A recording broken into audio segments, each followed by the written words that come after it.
Amani iwe nanyi ndugu zangu wapendwa. Utabiri wa nyota kutoka kwa Ahi Shamshi. Msomaji wenu ni mimi Zamruni Balul. Nyota ya Nge. Kujiandaa kwa jambo au safari. Mapigo ya moyo kuwa kasi sana. Kuzifuatisha hisia zako. Kuamini kitu kuwa kinaweza kutokea. Utakuwa sababu ya jambo kufanyika. Kumwazia mtu anayekupa maumivu. Kuwakumbuka baadhi ya ndugu zako.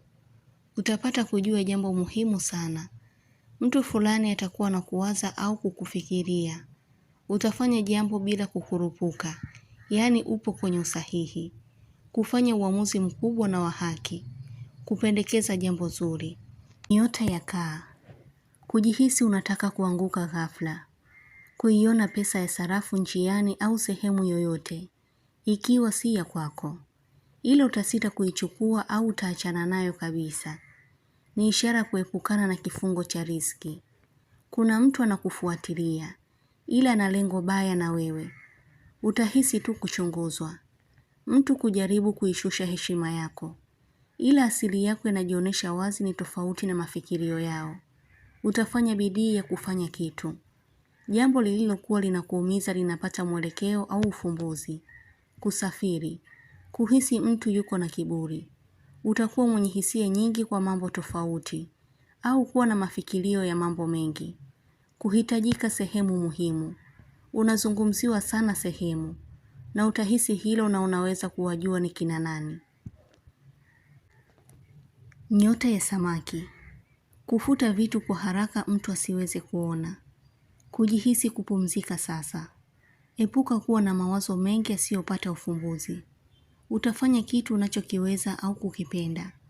Unaweza kupata mashaka kwa jambo fulani. Jambo muhimu litakufikia. Unahisi unaanza kuonekana sasa, kwa mambo mazuri kukufikia. Hii ni kwa wachache wenu. Nyota ya Mashuke. Utakuwa na mpangilio mzuri wa mambo. Unahisi na kuona. Yaani una nguvu ya kuhisi kitu na kuona kwa namna ya ukweli au thibitisho. Njia zako ziko wazi. Unaweza kuongea na mtu jambo na akakuelewa. Utamsomea mtu ujumbe. Kutaka kufikisha taarifa sehemu. Kuomba nafasi fulani. Moyoni mwako unaweza kuwa na tabasamu la ghafla. Kupatiwa kitu ukiwa ndotoni. Kikiwa ni cha heri, basi utafungukiwa mambo mazuri.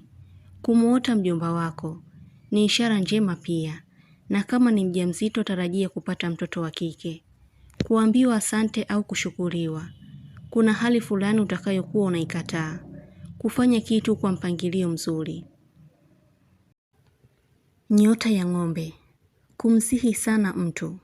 Kupata ujumbe wa kukuharakisha au kukupa tahadhari. Kupanga mipango ya pesa au mambo ya baadaye. Kumshirikisha mtu kwa kila jambo, hasa mambo unayowasiliana na mtu. Unatakiwa upate muda wa kutosha wa kupumzika. Uliyemfikiria utauona ujumbe wake. Nyota ya Mbuzi. Utazungukwa na vingi vinavyohitaji kukamilishwa. Kuingiwa na kitu jichoni kama mdudu, mchanga, sabuni na vinginevyo. Utamjua mtu mnafiki. Mtu kukuhuzunisha. Kufurahia jambo. Nyota ya Mapacha. Kuongea na mtu bila kutofautiana naye. Kinyongo au hasira kuisha. Kupunguza mahitaji ya mtu kwa kuyakamilisha kwa baadhi au kwa uchache. Sauti ya mtu kuifananisha sana na mtu mwingine. Kutumia muda mwingi kuperuzi. Kupata njia bora kwa jambo lako. Utasita kufanya kitu kwa sababu, ila utapata mwongozo mzuri. Nyota ya Mizani. Utakuwa na maongezi marefu na mtu, hasa mpenzi wako. Utamuelewa mtu kwa sasa. Kuridhia jambo au kitu kiweze kufanyika. Kuhitimisha kitu. Nyota ya Ndoo. Mtu ataonesha kukujali sana au kushirikiana na wewe. Utawazia jambo linalohitaji kutatuliwa kwa pesa. Kisa cha mtu kitakukumbusha jambo muhimu. Utasaidika kupitia umoja fulani na watu uliokuwa nao. Nyota ya Simba. Nia yako ya kutaka kufanya kitu inakupa mwongozo wa taratibu. Kuna muda unakata tamaa, ila ipo hisia inayokufanya utafute namna nyingine, inayofanya kukupa matumaini. Usawa au haki inaonekana kutendeka wiki hii. Mtu uliyemficha jambo ataweza kufahamu kitu hicho. Kuijua tabia ya mtu mapema sana. Uwazi wa mambo kuendelea kuwepo. Nyota ya mshale. Kufikiria upya au mambo mazuri. Usawazishaji au jambo kuwa sawa. Kufika sehemu ambayo hukuwahi kufika. Kuifurahia ajira mpya. Kumuota mtu aliyefariki au kumkumbuka. Utahitaji kufanya kitu ili moyo wako uwe na uhuru. Nyota ya punda. Maoni au wazo la mtu unaweza kulifanyia kazi. Kumpatia mtu taarifa mapema. Punda. Wewe ni kiumbe mwenye muonekano mwingine kabisa. Na uhalisia wako huwa unajionyesha sana wakati wa asubuhi na usiku. Ikiwa ni asubuhi, unakuwa na viashiria vingi vya kuona mbali.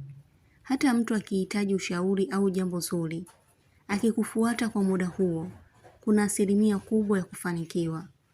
Unaweza kujihisi huru kabisa, au kupona hata kama ulikuwa unaumwa. Faraja moyoni na ujasiri mkubwa mfano wa mtu mwenye kumiliki kitu, na mwili wako kuuhisi wenye ubaridi. Na wakati wa usiku, ni mwenye nguvu ya vita. Mtu asijaribu kugombana na wewe kwa wakati huo. Hata chuki yako inaweza kuharibu kitu kwa mtu. Kuna wakati nguvu yako inahitaji ujue ukweli.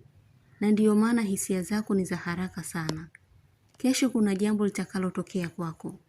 Upokee ujumbe huu kwa hisia nzuri. Maisha yako yanaweza kubadilika ghafla kwa ukubwa, ikiwa una mwelekeo. Ila ukiwa ni mwenye kudhibitiwa, mara nyingi utajihisi maumivu makali kwenye uti wa mgongo. Wewe ni sawa na mzee wa zamani, mwenye kupenda kukaa kwenye mti na kiti chake, na mkononi ukiwa na fimbo yako. Ni mwalimu mwenye kuongoza. Unategemewa na familia, kwa kuwa una kauli nzito yenye kufanya kazi. Hata kama ni mkorofi, lakini utakuwa mwenye kupendwa tu. Katika ndani ya siku 14, kuna ujumbe muhimu utakao kufikia. Ufanyie kazi kwa haraka.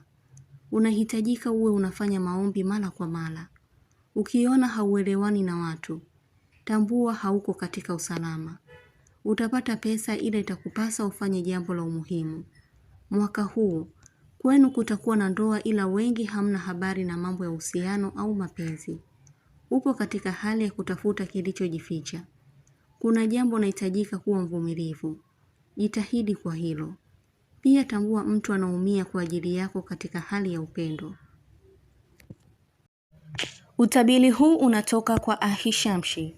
Usiache kusubscribe channel hii ya Ahishamshi, kuonesha umoja wenu na upendo. Mengi mazuri yatawafikia. Usisite kulike, kucomment na kushare. Kwa mawasiliano zaidi mtafute kwa namba hii +254 724 729 804. Unaweza kumpata kwa WhatsApp, kwa grupu la elimu, utabiri wa kila siku, tafsiri ya ndoto, ishara na tiba. Umoja wenu ni muhimu sana. Shukran.